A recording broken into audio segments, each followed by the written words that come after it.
This video is sponsored by Atlas VPN. Enjoy the most affordable online protection for just $1.83 per month with a 30-day money-back guarantee. Follow the link in the description for more info.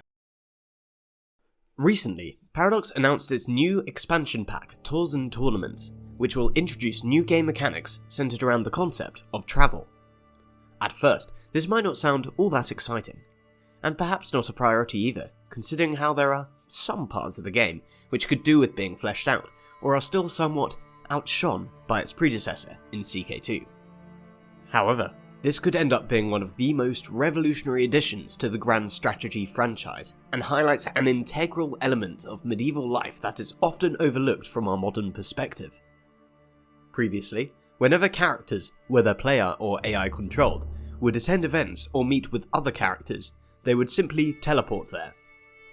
Several in-game days will pass after activating the event to simulate time passed during travel, but it isn't really more complex than that. Now, to quote the Paradox dev diary, every character in the game now has a bona fide location. With the new travel mechanic in place, every character travels to activities that aren't held in their current location, including the AI. Whenever you plan a grand tournament or accept an invitation to your vassal's feast, you now also have decisions to make about how you will get there. Will you be daring and choose a dangerous route, or play it safe? Who will you hire as your caravan master to ensure the journey goes smoothly? We think this is such a game changer, because now the player has to make important decisions, not just about the event itself, but how to get there, if the time it takes is worth it, if you can spare the coin to fund the journey, and if it's worth paying that pesky vassal a visit if it's on the way. It also highlights the difficulties of getting around in the Middle Ages, and the significance of great journeys such as realm tours and pilgrimages. So in this video, we'd like to take a look at how travel worked in the medieval era for the common person and then for the nobility, how people would send messages across long distances, and the significance of a ruler to undertake long journeys to visit their vassals. Oh, and for now, we'll just focus on land travel. The advances made in seafaring voyage during the European Middle Ages is a fascinating topic that culminates into the crossing of the Atlantic, but perhaps that's a video for another day. If you enjoy our content, please consider liking this video and subscribing to our channel for more history in bits. And if you feel like you'd like to support us further, do check out our Patreon account, link in description.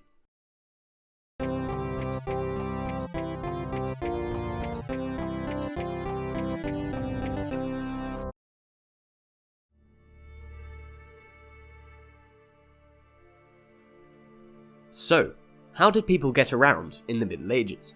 Well, quite like today, it depends on the purpose of your journey and your social standing. Across land, no doubt the fastest way to travel was by horse.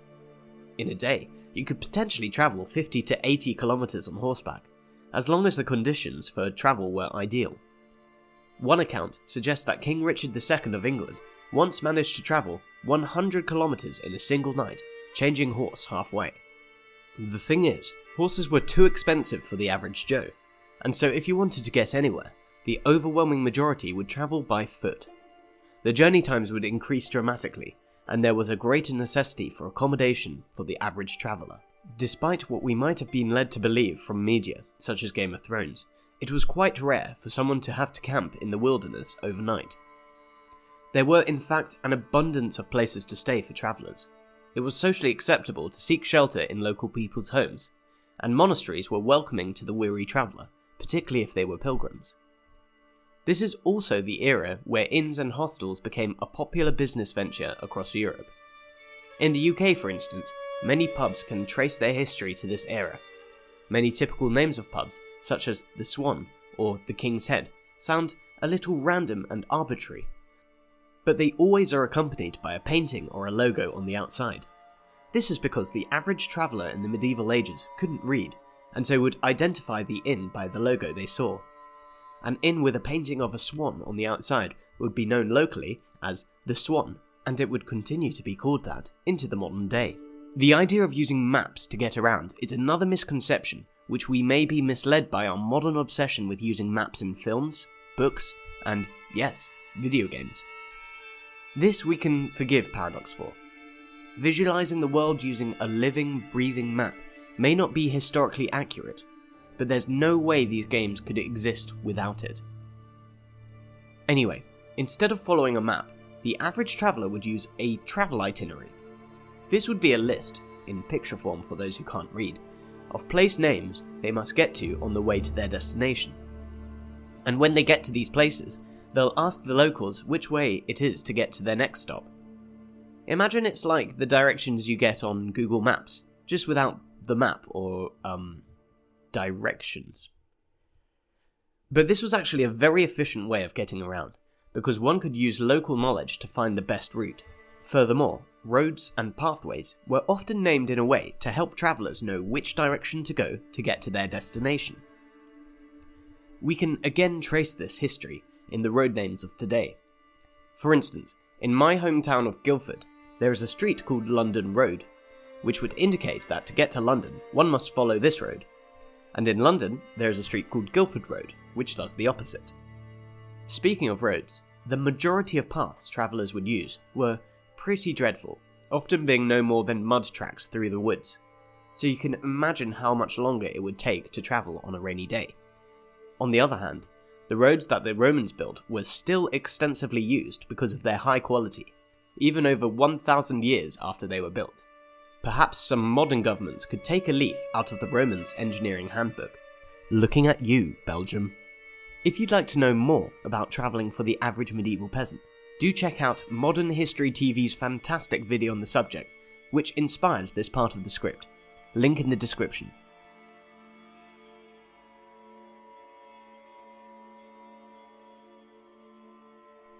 That's all very well for your standard peasant. But what of the well-to-do lords and ladies like your Crusader Kings character? It is likely that they might travel in a covered horse-drawn carriage, or wagon, to protect them from the elements and to emanate their majesty to those they were visiting. Of course, for quick visits, the option of horseback was available to them too, but in some cases, a demonstration of power was more important than speed.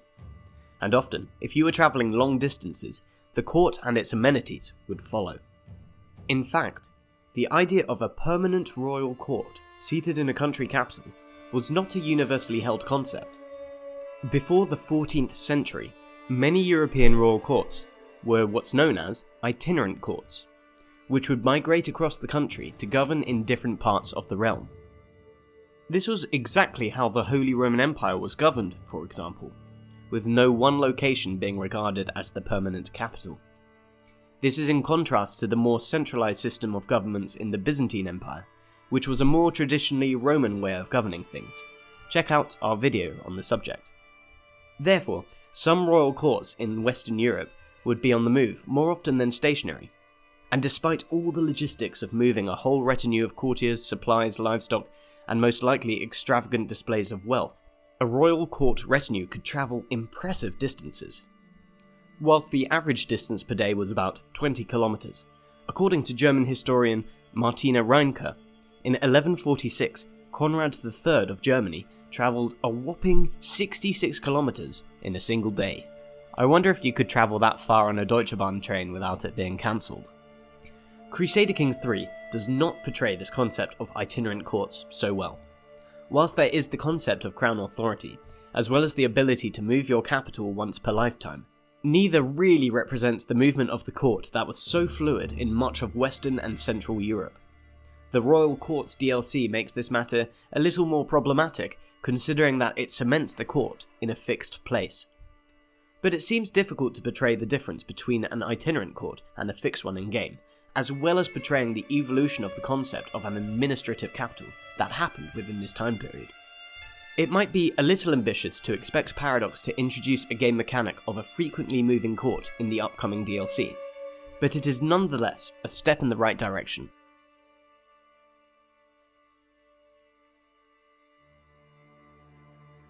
But all that sounds like a lot of effort. What if you need to send a message, but either you can't make the journey, or simply don't want to? Two methods might come to mind: some sort of courier system, and using pigeons. In its current form, CK3 does not have a system regarding how messages are delivered. But now that travel mechanics are being introduced, it would certainly be an interesting development. Whilst sending messages is integral for a kingdom to function, there was not really a postal system that we are used to. For starters, what use is an intricate system of sending and receiving messages when the overwhelming majority of people can't read? Instead, nobles would hire private couriers to deliver messages for them. To prove a letter's authenticity, nobles would use their own seals, which would have to be broken before a letter can be read. The cost of a courier could be expensive, so it was normally limited to the nobility. But there was one instance where a group of merchants from Florence banded together to collectively cover the costs of a courier service for them to use, and then to hire it out for others to use. This was known as the Scarsella dei Mercanti Fiorentini, founded in 1357, and is one of the first examples of a modern private courier system, quite similar to our DHL or UPS. Entrepreneurship in the Mongol Empire was less prominent than Italy, but messaging was equally as important. Genghis Khan set up his own postal system, known as the Urtu, which was a series of outposts set up across his empire, separated by about 30 to 60 kilometers. Horseback couriers would ride at top speed in between the outposts, deliver the message to a courier at the next outpost, and then rest themselves and the horse until they received the next message. In this system, the message would never stop moving, and was the fastest system of the Middle Ages, with a message being able to travel 200 to 300 kilometers in a single day.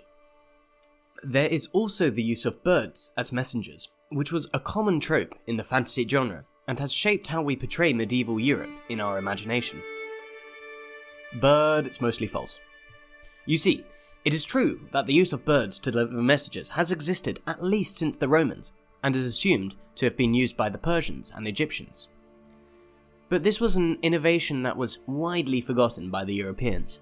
The concept of migratory birds, for instance, was completely misunderstood, and it was believed that a bird like the swallow hibernated instead of migrating to warmer climates. It wasn't until the Europeans visited the Arab world during a totally peaceful time known as the Crusades that they became aware of the use of messenger pigeons. The Christian warriors witnessed the ability the Saracens had to send messages to each other over hundreds of kilometers by housing the pigeons in one location and feeding them in another. But this form of communication wasn't foolproof, and it was quite possible to intercept the pigeons on their journey. For example, we have one story about Richard the Lionheart during his siege of Ptolemy, or modern-day Acre in Israel. It involves his men capturing a pigeon flying to the city that carried a message reporting reinforcements to break the Christian siege. King Richard replaced the message with a forged one, stating that no help was coming. Ptolemy surrendered, and the actual Muslim relief army arrived too late. Just like Saracen messenger pigeons, your internet privacy is insecure without Atlas VPN. With Atlas VPN, you can continue to search the web with real and organic search results, and do it without your activity being tracked. But this is more than just a VPN. It blocks all the malicious links, ads, and trackers, and notifies you if someone's trying to steal your data.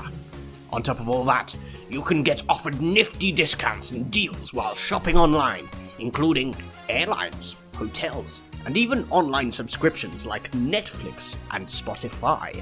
No need to flaunt your wealth like a medieval king unnecessarily with Atlas VPN. Speaking of Netflix, last time I went on my 3-month tour around my domain, I didn't have Atlas VPN installed, so I was unable to watch my favorite shows on the move, as many of them were region locked. I was so thankful to have Atlas VPN during my recent 15-month pilgrimage to the Holy Land, so I could keep up with my favorite TV shows from home.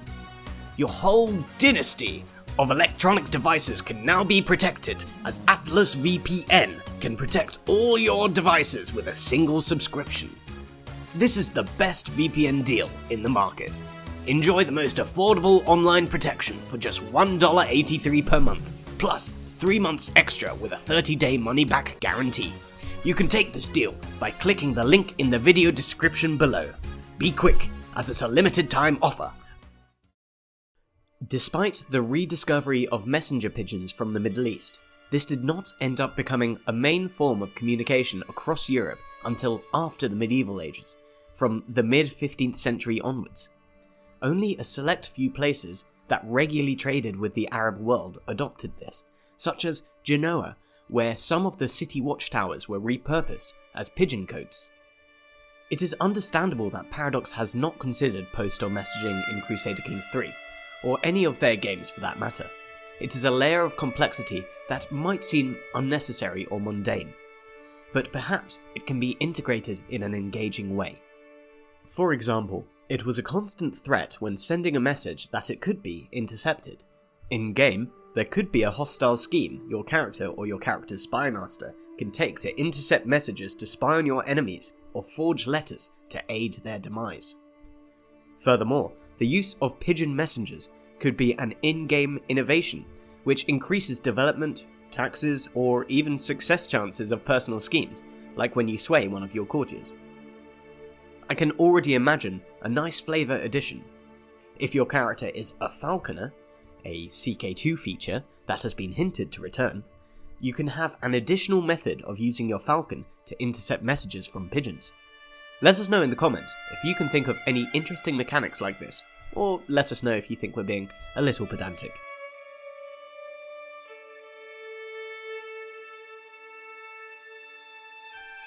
Okay, so let's rewind a little. We've outlined the great lengths it takes to travel during the Middle Ages, and also that, so long as you have the money, it's quite possible that you could send a message for much less effort than to travel there. So why did feudal lords bother to travel in the first place? Well, let's try an analogy. Your boss at work sends you an email to do something you'd rather not bother doing. In fact, it's the sort of mundane and tedious task that makes no difference if you do it or not, and they definitely won't notice if you don't do it. You're probably fine not doing it. Now, imagine the boss arranges a face-to-face meeting with you for the whole purpose of asking you to do this thing. Okay, perhaps you're more likely to do the thing now than if they just asked over email. Now, imagine you knew that the boss had willingly travelled 3 days and nights to tell you to do this thing, and now they have to travel another 3 days and nights back to head office. You're going to feel pretty obliged to do this thing now, considering the lengths the boss had gone to just to tell you to do this thing. Now, imagine that your boss is actually the most powerful person in the land, and that defying their will could risk your own life. And you know that your boss wanted to make it clear what is at stake, considering all the guards they brought and wealth they flaunted during their visit. The ease of travel that we have in our modern world means that the significance of a journey a king or queen might choose to make to their vassals is initially lost on us. Not only does the sheer length of the journey signify great importance to the vassal and any witness of the royal entourage, but it is also a display of the leader's wealth and power. A king could write a letter listing his wealth and size of his armies, but it's an altogether different impression for a vassal to witness this firsthand. And this is precisely why a realm such as the Holy Roman Empire, where the feudal contract was so loose, would have had an itinerant court as opposed to a static one, as mentioned earlier. The emperor would constantly tour around in order to show his vassals who was boss. In tours and tournaments, it's been revealed to us that there will be 3 types of tours: a majesty, taxation, and intimidation tour. Each of these serves its own purpose: to demonstrate one's prestige and grace, to tighten up one's bureaucratic machine, or to instill fear into one's subordinates. But what they each have in common is that they are a display of power. That is why we're so excited to see Paradox introduce a game mechanic that not only shows how vital travel is to maintaining authority in the feudal system, but also a mechanic that physically puts your character and the AI on the map, breathing new life into the game. What are your first impressions of the newly announced expansion pack? Do you think incorporating a more realistic messaging system would also benefit the game? Let us know in the comments. Do check out our Patreon if you would like to and are able to support us in any way financially. And if you enjoy our content, please consider liking and subscribing for more history in bits.